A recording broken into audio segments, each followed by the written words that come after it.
ต่อสู้สดายบองปอนប្រិយមិត្តទាំងអស់គ្នាយប់នេះមកស្ដាប់រឿងព្រឺព្រួចមួយទៀតហើយខ្ញុំនឹងលើកយករឿងនេះគឺជារឿងពិតដែលខ្ញុំបានជួបផ្ទាល់ហើយរឿងនេះដែរគឺព្រឺព្រួចរន្ធត់បងប្អូនដែលស្ដាប់រឿងនេះហើយនឹងដេកមិនលក់ពេញមួយយប់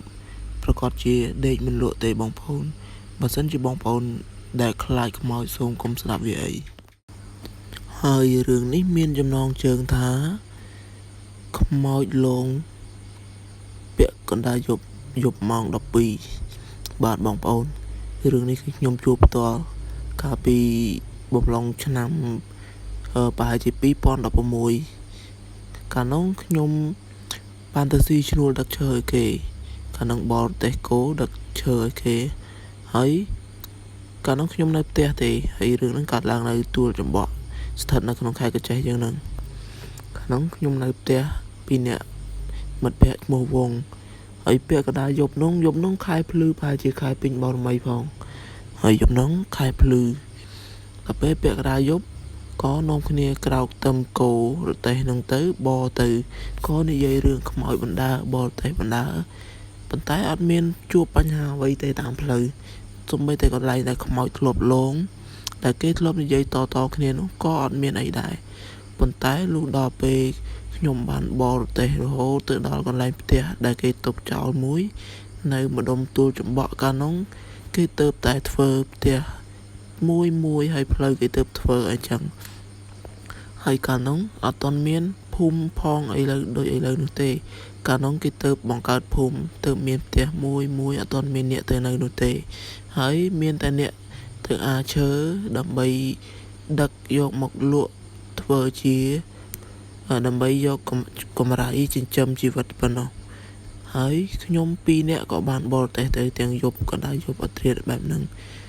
គឺខ្ញុំបរចេញទៅតាំងពីម៉ោង11រហូតទៅដល់កន្លែងដែលខ្ញុំត្រូវឈប់នោះគឺនៅផ្ទះមួយដែលគេបោះបង់ចោលមានដើមចំបក់ធំមួយនៅក្បែរផ្ទះនោះហើយផ្ទះនោះមិនមែនជាផ្ទះប្រជារាស្ត្រធម្មតាទេជាផ្ទះទាហានដែលកាន់កាប់នៅទឹកដីទីនោះប៉ុន្តែផ្ទះនោះមានសុទ្ធតែចានបាក់បែកជាច្រើននិងរបស់របរដែលបាក់បែកជាច្រើនដោយសារតែម្ចាស់ផ្ទះនោះគឺគាត់បានឆ្លោះប្រកែកគ្នាជាមួយប្តីប្រពន្ធរបស់គាត់ហើយក៏កើតជាអំពើហិង្សាវាយតប់គ្នាបែកបាក់ទ្រព្យសម្បត្តិជាច្រើនបោះបង់ចោលនៅទីនោះហើយខ្ញុំក៏មិនដឹងថាផ្ទះនោះមានមនុស្សស្លាប់ឬក៏អត់ទេប៉ុន្តែនៅពេលយប់នោះខ្ញុំបានទៅស្នាក់អាស្រ័យនៅលើផ្ទះនោះខ្ញុំបានដេកនៅផ្ទះនោះ2នាក់មិត្តភក្តិរបស់ខ្ញុំនិងមានរទេះគោមួយដើមផងដែរបន្ទាប់ពីពេលនោះមកមិត្តភក្តិរបស់ខ្ញុំគេបានដេកលក់ទៅហើយប៉ុន្តែខ្ញុំនៅឡើយដេកមិនលក់នោះទេក៏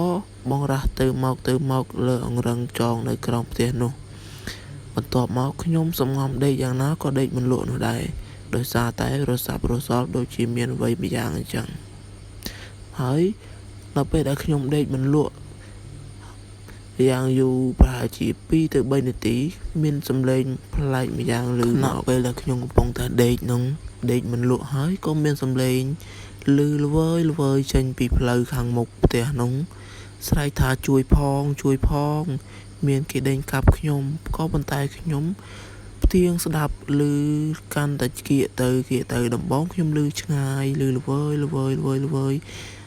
បន្ទាប់មកខ្ញុំរៀងមានអារម្មណ៍ភ័យខ្លាចព្រឺព្រួយខ្លះរួចហើយខ្ញុំក៏ផ្ទៀងស្ដាប់ហើយខ្ញុំស្ដាប់ទាំងភ័យទាំងខ្លាច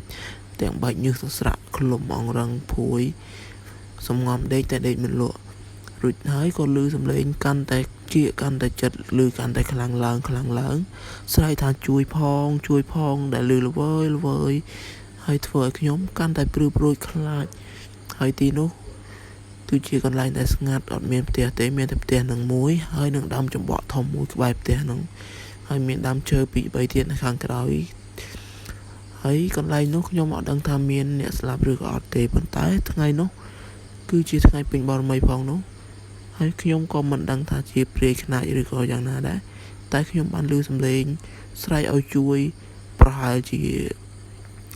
កន្លះម៉ោងទៅ1ម៉ោងដែរសំឡេងនោះនៅតែបន្តស្រែកដំបងខ្ញុំឮសំឡេងតែម្នាក់ទេជាសំឡេងមនុស្សស្រីស្រែកឲ្យជួយផង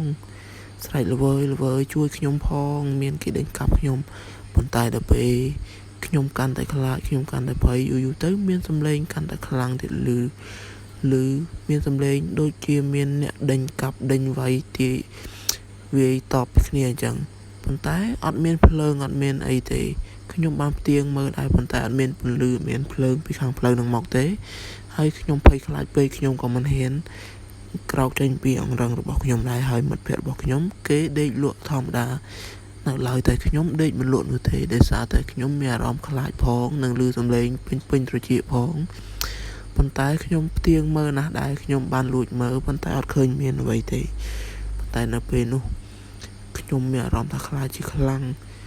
បងប្អូនសាស្ត្រសម័យមើលបើសិនជាបងប្អូនស្ថិតនៅក្នុងស្ថានភាពបែបនោះតើបងប្អូនខ្លាចដូចខ្ញុំដែរឬទេខ្ញុំពិតជាខ្លាចខ្លាំងណាស់ពេលនោះខ្ញុំខ្លាចឡើងញ័រខ្លួនឡើងបែកញើសសស្រាក់តែម្ដងបន្ទាប់ពីខ្ញុំសំងំដេកដើម្បីឲ្យបាត់ខ្លាចប៉ុន្តែខ្ញុំដេកនៅតែមិនលក់រហូតប្រហែលជាខ្ទង់1ម៉ោងបានសម្លេងនោះរៀងស្ងាត់ទៅវិញបន្តិចម្ដងដល់ពេលដែលខ្ញុំឡើងចាប់អារម្មណ៍ខ្ញុំតាំងអារម្មណ៍ថាកុំខ្លាចសម្លេងនោះក៏បាត់ទៅវិញឡើងលឺ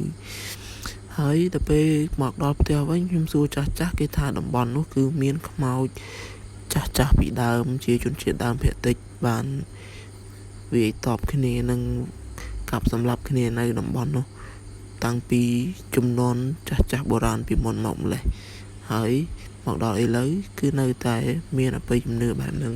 បើសិនជាយើងទៅស្នាក់ស្រ័យកន្លែងណាមួយដែលអត់បានស្នើសុំឬក៏ដុតធូបសុំម្ចាស់ទឹកដីក៏ម្ចាស់ជំនាញផ្ទះរបស់គេទេនោះនឹងមានសំឡេងខ្មោចឬក៏ព្រាយមករំខានមកលោលេងលងយើងបែបហ្នឹងធ្វើឲ្យយើងខ្លាចបើសិនជាយើងខ្លាចនោះយើងកាន់តែជួបរឿងនេះជាច្រើនទៀតអញ្ចឹងរឿងនេះគឺជារឿងពិតណាបងប្អូនសូមអរគុណសូមបងប្អូនជួយចុចសញ្ញា Subscribe អ្នកមួយផងដើម្បីទទួលបានរឿងថ្មីពីខ្ញុំបាទខ្ញុំនឹងខំប្រឹងផលិតរឿងក៏ដូចជាស្រាវជ្រាវរករឿងដែលខ្ញុំធ្លាប់ជួបនិងចាស់និយាយប្រាប់ផងនោះចែកជូនបងប្អូនស្ដាប់សូមអរគុណ